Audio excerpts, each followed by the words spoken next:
à l'écoute de Radio J, merci de votre fidélité. Et un nouveau numéro de l'histoire des Juifs de France en compagnie de Christophe Dard. Nous vous proposons aujourd'hui de revenir sur la vie d'un homme dont les cendres sont au Panthéon depuis 2015 et qui a été l'un des artisans du Front populaire dans les années 30 en étant ministre de l'Éducation et des Beaux-Arts. Il s'appelle Jean Zay, avocat et homme politique. Il a mis en place une véritable révolution scolaire et certaines décisions sont encore en place aujourd'hui comme les 3 degrés d'enseignement ou bien l'apprentissage du sport à l'école.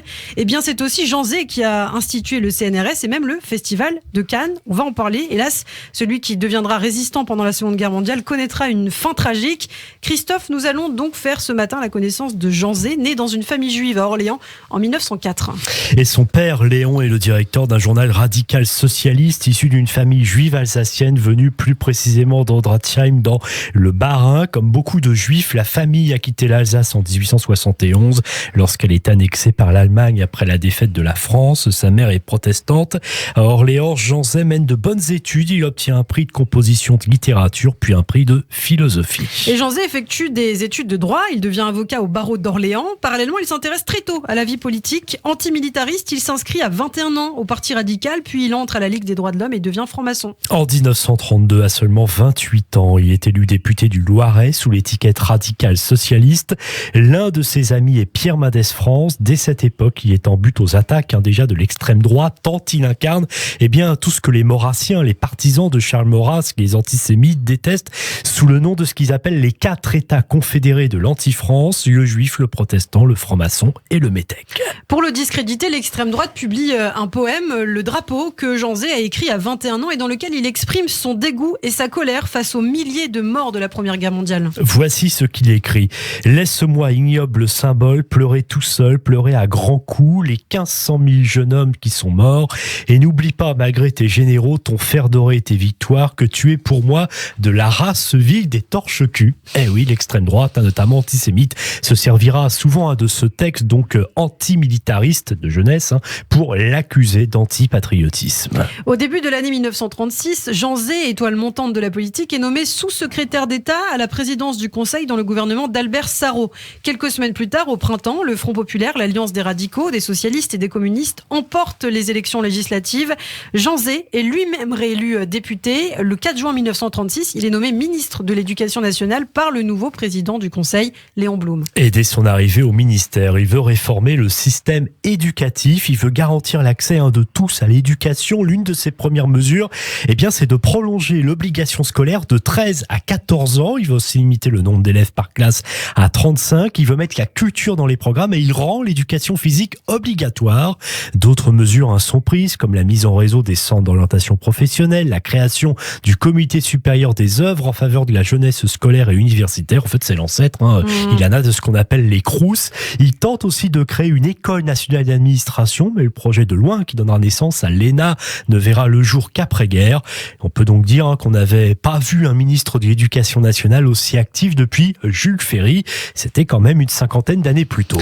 Avec la chimiste et physicienne Irène Joliot-Curie, l'une des 3 premières femmes membres d'un gouvernement en France, nommée sous-secrétaire d'État à la recherche scientifique, Jean Zay crée le Centre national de la recherche scientifique, le fameux CNRS. Et comme vous le disiez, il est également ministre des Beaux-Arts et on lui doit la création de plusieurs musées. Le musée d'art moderne à Paris, dans le 16e arrondissement, près du Trocadéro, le musée national des arts et traditions populaires, et puis aussi le musée de l'homme. Et il encourage également le principe de bibliothèque mobile appelé Bibliobus. Et il est également à l'origine de ce qu'on peut appeler le droit d'auteur, même si ça verra le jour que beaucoup plus tard. Il propose également la création d'un nouveau festival de cinéma qui se tiendra à Cannes et qui a pour ambition de concurrencer la Mostra des Venise et sa propagande fasciste. La Mostra venant de tomber d'ailleurs sous le contrôle de Joseph Goebbels, le ministre de la propagande nazie. Et le président de ce nouveau festival sera Jean Zay lui-même. Et voici comment il présente l'événement à la radio à l'été 1939. Il s'agit avant tout pour notre pays de réunir dans un cadre purement français, à la fois magnifique et somptueux, l'art et l'élégance de tous les pays du monde. La Côte d'Azur est un cadre unique qui permettra de faire connaître à nos hôtes une grande saison du cinéma telle qu'on n'en a jamais vu dans les autres pays. En résumé, on peut dire que le festival offrira vraiment la primeur des plus grandes œuvres cinématographiques réalisées dans tous les pays du monde pour la saison prochaine. Mais la France en tant que pays invitant, s'est-elle réservé certains avantages? Aucun, absolument aucun. Elle n'a voulu ni d'un jury purement français, ni même d'une majorité dans un jury. Et les films français ne bénéficieront pas de récompenses spéciales réservées à notre pays. Je présiderai le 1er septembre le dîner d'inauguration. Le 4 septembre, la nuit du cinéma promet d'être l'un des événements de l'année. Oui, 1er septembre, mais malheureusement, ça ne verra pas le jour, alors que tout était prêt. Louis Lumière, qui avec son frère Auguste a joué un rôle fondamental dans la naissance du cinéma, était prévu comme président d'honneur. Plusieurs films sélectionnés, américains pour la plupart, comme Le Magicien d'Oz. Je ne sais pas si vous aimez ce film, il y en a. J'adore. Les plus grandes stars qui étaient là aussi en route, comme Cary Grant ou Michel Morgan. Mais voilà, le 1er septembre 1939, eh bien, c'est la Seconde Guerre mondiale qui est en marche. Et donc, cette première édition du festival n'aura finalement lieu qu'en 1946. Et Jean Zay, hélas, ne l'avait pas. Alors que les gouvernements tombent rapidement et restent en place peu de temps, Jean Zay, lui, reste en poste dans 6 gouvernements consécutifs, ce qui n'est pas loin d'ailleurs d'être un record pour l'époque. Oui, quand Léon Blum est renversé et que Camille Chotan, un radical, lui succède, Zay garde son portefeuille et idem lorsque Blum revient. Mais on peut dire que sa vraie performance, c'est bien pour lui, qui est l'incarnation du Front populaire, de la gauche au pouvoir, de l'euphorie de l'été 36, eh bien c'est de rester ministre de l'Éducation et des Beaux-Arts, alors qu'en 1938, les radicaux s'allient à la droite, signifiant la fin du Front populaire. À noter quand même, pendant toute cette période, la constante de l'antisémitisme. Céline, par exemple, qui écrit dans l'ouvrage L'école des cadavres, je vous ai, Z à Y, vous aurez compris le jeu de mots. Ce n'est que lorsque la France déclare la guerre à l'Allemagne début septembre 1939 que Jean Zay doit quitter son poste après plus de 3 ans. Il abandonne ses mandats de député et de conseiller général. Il décide de s'engager dans la guerre. Sous-lieutenant rattaché à l'état-major de la 4e armée, il séjourne en Lorraine pendant ce que l'on va appeler la drôle de guerre, cette période de plusieurs mois durant laquelle, contre toute attente, il n'y a pas d'offensive majeure et la situation semble immobile. En juin 1940, il rejoint Bordeaux, il participe à la dernière session du Parlement et le 21 juin, il embarque avec d'autres parlementaires à bord d'un bateau, le Massilia. Arrivé 3 jours plus tard à Casablanca, une grève de l'équipage, puis l'attente d'une demande d'asile au gouvernement britannique immobilise Jean Zay et les passagers. Ils sont d'abord consignés dans un grand hôtel, puis 4 d'entre eux, dont Jean Zay, sont arrêtés le 15 août à Rabat pour désertion devant l'ennemi. Il n'assiste pas à la naissance de sa 2e fille, Hélène. Renvoyé en métropole, Jean Zay est interné à la prison militaire de Clermont-Ferrand. Le 4 octobre 1940, le tribunal militaire permanent de la 13e division militaire le condamne en tant qu'officier pour désertion en présence de l'ennemi à la déportation à vie et à la dégradation militaire. Et il est incarcéré au quartier spécial de la maison d'arrêt de Rion, près de Clermont.